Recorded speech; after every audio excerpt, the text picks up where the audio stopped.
Suppose करो कि आप मेरा लेक्चर देख रहे हो, तो ऑफ़ कोर्स आप एक टेबल और चेयर पर बैठकर मेरा लेक्चर को देख रहे होंगे। तो उस समय आपकी जो बॉडी है वो एकदम नॉर्मल कंडीशन पे है, मतलब आप कोई फ़िज़िकल एक्टिविटी नहीं कर रहे। तो इसका मतलब ये है कि आपकी जो ब्रीदिंग रेट है वो बिल्कुल नॉर्मल है। तो जब आप नॉर्मली इंस्पायर करते हैं, मतलब एयर को अंदर लेते हैं, और नॉर्मली एक्सपायर करते हैं, मतलब एयर को बाहर छोड़ते हैं, तो लगभग 500 ml के करीब एयर को हम इंस्पायर करते हैं और उतनी ही एयर जितनी लेते हैं वो हम छोड़ते हैं। और 1 मिनट की अगर बात करें कि सपोज़ करो अगर किसी पर्सन का रेट नॉर्मली ब्रीदिंग जो रेट होता है 12 से लेकर 16 होता है पर मिनट, तो अगर हम टाइडल वॉल्यूम को देखें कि पर मिनट कितना टाइडल वॉल्यूम होगा, तो हम इसको मल्टीप्लाई करके देख लेते हैं कि 500 की मल्टीप्लाई करेंगे हम 12 से, तो ये करीब आ जाएगा 6000। और अगर हम 16 की मल्टीप्लाई करेंगे 500 से, तो ये आ जाएगा 8000। तो 1 मिनट में टाइडल वॉल्यूम 6000 से लेकर 8000 होता है। इसको डायग्राम में देखते हैं। तो ये है टाइडल वॉल्यूम और ये होता है 500 ml के करीब।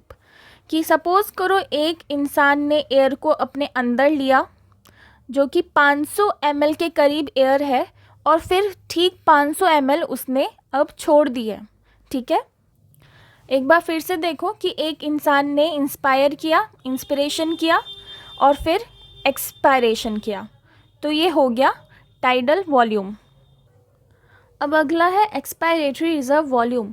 मतलब एक इंसान ने नॉर्मली एक्सपिरेशन किया, मतलब उसने पहले टाइडल वॉल्यूम को बाहर निकाला, मतलब उसने 500 ml एयर को बाहर निकाला। अब इसके अलावा वो कितनी एडिशनल वॉल्यूम निकाल सकता है एयर का, वो कहलाता है एक्सपायरेटरी रिजर्व वॉल्यूम, जो कि होता है 1000 से लेकर 1100 ml।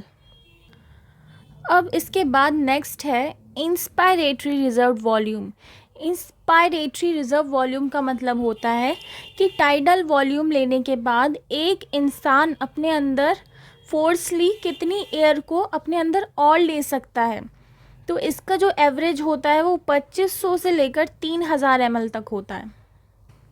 एक बार फिर समझो कि सबसे पहले हमने पढ़ा टाइडल वॉल्यूम। उसका मतलब होता है एक इंसान नॉर्मली बैठा हुआ है, कोई भी फिज़िकल एक्टिविटी वो नहीं कर रहा, उसको ब्रीदिंग की कोई भी डिफ़िकल्टी नहीं है। तो नॉर्मली ब्रीदिंग करने पर जब वो इंस्पायर कर रहा है, तब वो 500 ml के करीब एयर को अपने अंदर लेता है और 500 ml ही वो ब्रीथ आउट करता है। तो इसको बोलते हैं टाइडल वॉल्यूम। अब बात है कि एक्सपायरेटरी रिजर्व वॉल्यूम किसे कहते हैं। तो टाइडल वॉल्यूम को छोड़ने के बाद एडिशनल वो कितनी एयर को पास आउट कर सकता है, एक्सपायर कर सकता है, तो उसको बोला जाता है ERV, जो कि 1000 से लेकर 1100 ml तक होती है। फिर उसके बाद IRV की बात करें तो टाइडल वॉल्यूम अपने अंदर लेने के बाद, मतलब इंस्पायर करने के बाद, वो एडिशनल कितनी एयर अपने लंग्स में और भर सकता है, तो वो होता है एवरेज उसका 2500 से लेकर 3000 ml। तो इस चार्ट में देखेंगे कि टाइडल वॉल्यूम है यहाँ से लेकर यहाँ तक, मतलब एक इंसान ने इंस्पायर की एयर को, अब एडिशनली जितनी एयर अपने लंग्स के अंदर उस पर्सन ने फिल की, उसको बोलते हैं इंस्पायरेटरी रिजर्व वॉल्यूम, जो कि एक पर्सन नॉर्मली ब्रीथ नहीं करता, वो फोर्सली ही कर सकता है। और ये होता है 2500 से लेकर 3000 ml। ओके, फिर अगला समझो, जब एक इंसान टाइडल वॉल्यूम को उसने छोड़ा, फिर उसके बाद एडिशनल वो अपने लंग्स से बाहर कितनी एयर को एक्सपेल आउट कर सकता है, तो उसको बोलते हैं एक्सपायरेटरी रिजर्व वॉल्यूम, जो कि होता है 1000 से लेकर 1100 ml। ठीक है, अब एक एक्सपेरिमेंट करके देखो और खुद सोचना कि सपोज करो आपने ERV किया, मतलब अपने अंदर, अपने लंग्स के अंदर जितनी भी एयर थी उन सबको बाहर निकाल दिया। ठीक है, अब इससे ज़्यादा एयर नहीं निकल पा रही, तो इसका मतलब ये नहीं है कि अब लंग्स में एयर बची ही नहीं। तो वो एयर जो अभी भी लंग्स में बची हुई है, फोर्सफुली एक्सपायरेशन करने के बाद उसको बोलते हैं RV।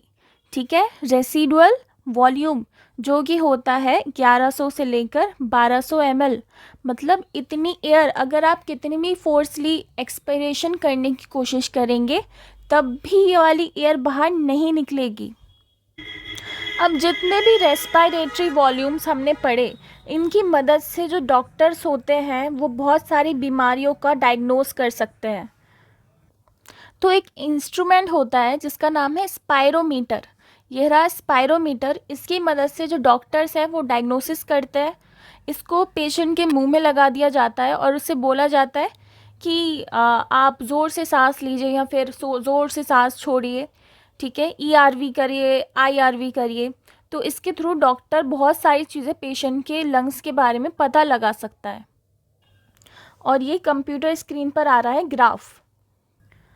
अब समझते हैं कि इंस्पायरेटरी कैपेसिटी किसे बोलते हैं। तो ये एक इंसान है जो कि बैठा हुआ है नॉर्मली, उसने टाइडल वॉल्यूम को अपने अंदर लिया और फिर टाइडल वॉल्यूम को अपने अंदर से बाहर उसने एक्सपायर कर दिया। तो एक्सपायर करने के बाद वो कितनी एयर अपने अंदर ले सकता है, तो उसको बोलते हैं IC।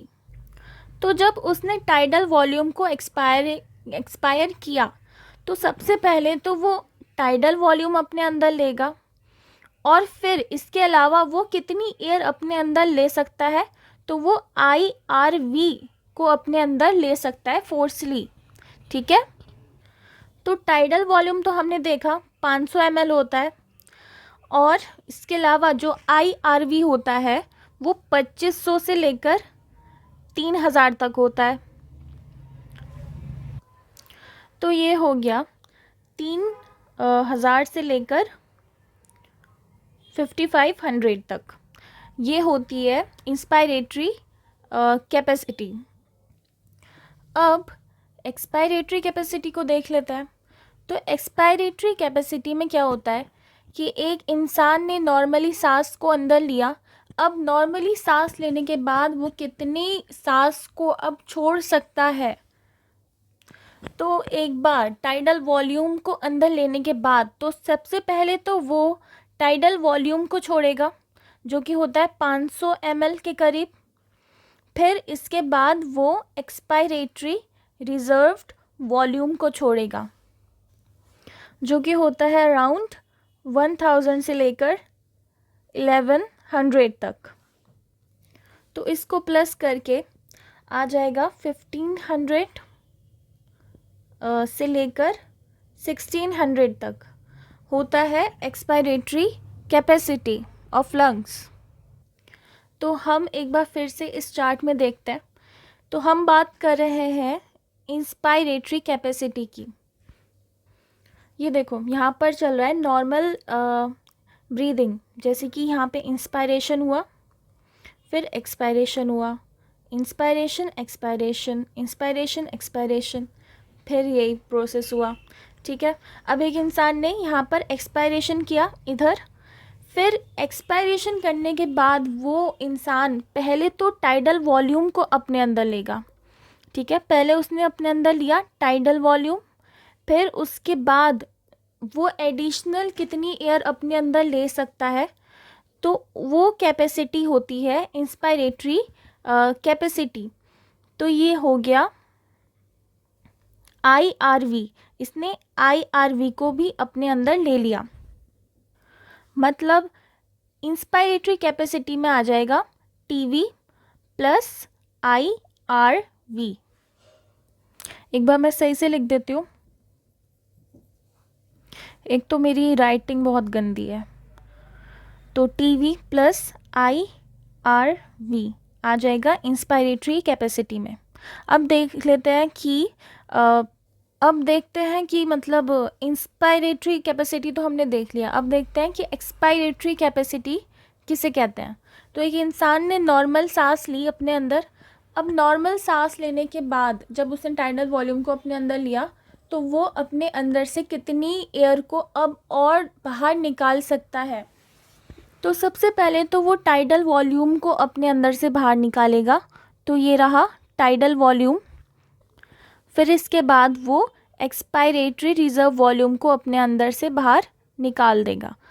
तो इंस्पायरेटरी कैपेसिटी में तो होता है टीवी और आईआरवी, और एक्सपायरेटरी कैपेसिटी में होता है टीवी प्लस ईआरवी। अब है वाइटल कैपेसिटी, मतलब एक इंसान ने फोर्सफुली एक्सपायरेशन किया, उसके अंदर जितनी भी एयर थी उसने सारी एयर को बाहर निकाल दिया फोर्सली। अब वो अपने अंदर कितनी एयर को ले सकता है, तो उस कैपेसिटी को बोलते हैं वाइटल कैपेसिटी।